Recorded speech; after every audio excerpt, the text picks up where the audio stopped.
វីដេអូមួយនេះគឺសម្រាប់ប៉ាម៉ាក់ដែលមានកូនអាយុ4ឆ្នាំតើការអភិវឌ្ឍខួរក្បាលរបស់កូនអាយុ4ឆ្នាំតើត្រូវគាត់ចេះអីខ្លះអញ្ចឹងដើម្បីឲ្យដឹងកាន់តែច្បាស់ស្ដាប់វីដេអូរបស់នាងខ្ញុំទាំងអស់គ្នាទៅពេលដែលឪពុកម្ដាយមានកូនអាយុ4ឆ្នាំគឺពិតប្រាកដណាស់ត្រូវតែចេះតាមដាននិងសង្កេតមើលទៅលើការអភិវឌ្ឍខួរក្បាលរបស់កូនដូច្នេះចំណុចដែលឪពុកម្ដាយត្រូវតែសង្កេតមើលទៅលើការអភិវឌ្ឍខួរក្បាលរបស់កូនគឺទី1គេហៅថា gross motor skill គឺជាជំនាញដែលកូនចេះប្រើប្រាស់នៅចលនាសេះដុំធំគឺកូនចេះឈរជើងមួយជាប់បានរហូតដល់4ទៅ8វិនាទីចេះលោតជើងមួយទៅមុខបាន2ទៅ3ជំហានចេះលោតផ្លោះពីកន្លែងមួយទៅកន្លែងមួយទៀតនៅពេលដែលកូនអាយុបាន4ឆ្នាំយើងឃើញថាគឺគាត់ចេះរត់ប្រណាំងគ្នាជាមួយនឹងក្មេងដទៃទៀតហើយលើសពីនឹងទៅទៀតគឺគាត់ចេះបោះបាល់លេងជាមួយនឹងក្មេងដទៃទៀតឬក៏ជាមួយនឹងប៉ាម៉ាក់ផងដែរចំណុចទី2ហៅថា fine motor skill គឺជាជំនាញដែលកូនចេះប្រើប្រាស់នៅចលនាសេះដុំទុយៗរបស់គាត់អាយុបាន4ឆ្នាំការប្រើប្រាស់នៅចលនាសេះដុំទុយៗគឺគាត់ចេះប្រើប្រាស់ម្រាមដៃរបស់គាត់ចងខ្សែបានមួយជុំគាត់ចេះចាប់ដង្កៀបចាប់របស់ពីកន្លែងមួយទៅកន្លែងមួយបានន័យថាចាប់ចេញពីកន្ត្រកមួយដាក់ទៅក្នុងកន្ត្រកមួយទៀតសំខាន់ជាងនេះទៅទៀតនៅអាយុ4ឆ្នាំគាត់ចេះសរសេរឈ្មោះខ្លួនឯងបានទៀតផងចំណុចទី3គេហៅថា self help គឺជាជំនាញដែលគាត់ចេះជួយខ្លួនឯងបានអាយុ4ឆ្នាំគាត់ចេះប្រើប្រាស់បន្ទប់ទឹកដោយខ្លួនឯងបាននៅពេលណាដែលគាត់ត្រូវការប្រើដូចជាត្រូវការប្រើប័ណ្ណជើងទូចឬប័ណ្ណជើងធំមិនបាច់ជូនគាត់ទៅបន្ទប់ទឹកទៀតនោះទេគឺគាត់ទៅដោយខ្លួនឯងបាន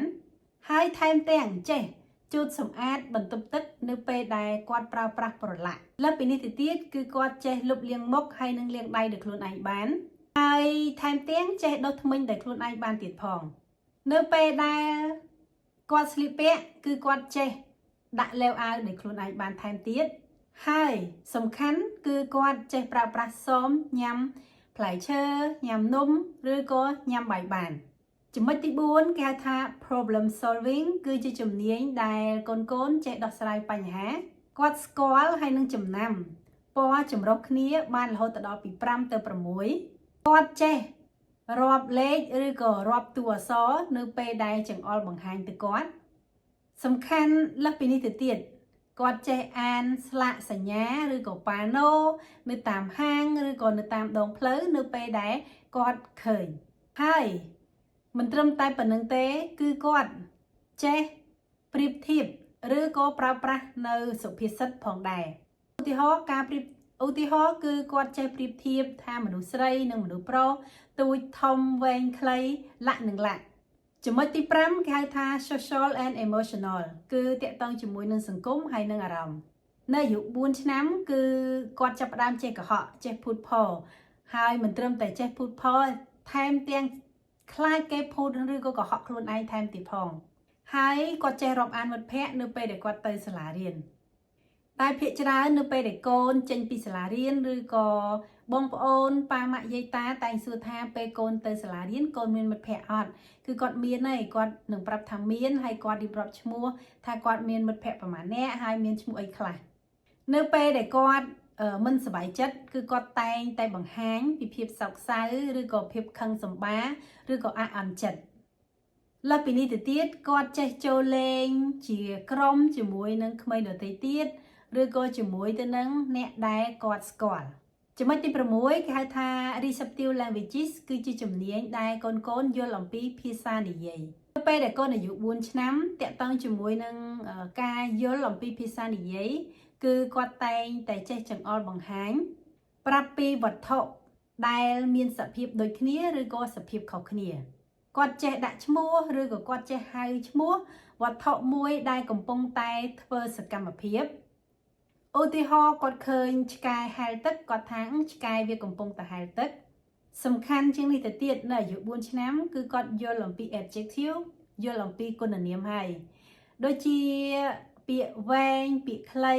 ដូចជាស្ដើងឬក៏ក្រាស់លាក់និងលាក់អញ្ចឹងអាយុ4ឆ្នាំគាត់យល់ហើយតាក់ទងជាមួយនឹងគុណនាមមួយទី7គេហៅថា expressive languages គឺជាជំនាញដែលកូនចេះនិយាយភាសាវិញ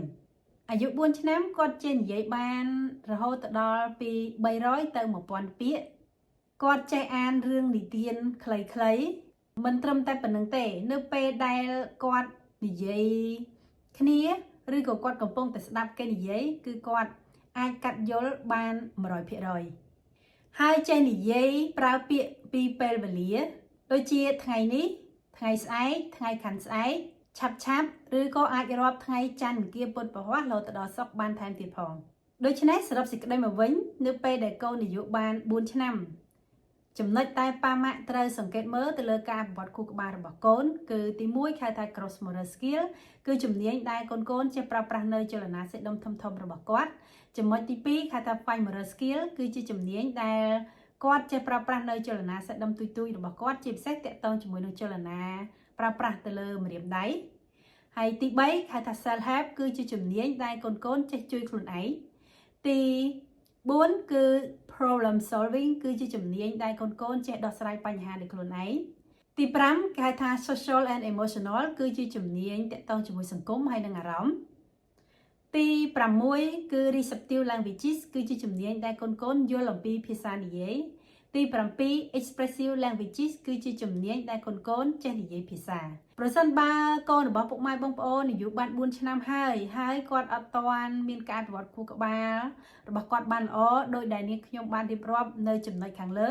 សូមបញ្ញាប់នាំកូនទៅពិគ្រោះជាមួយគ្រូពេទ្យជំនាញដើម្បីធ្វើការវិតម្លៃឲ្យបានទាន់ពេលវេលាជាចុងក្រោយនាងខ្ញុំសូមអរគុណចំពោះពុកម៉ែបងប្អូនតែងតែគាំទ្រវីដេអូរបស់នាងខ្ញុំ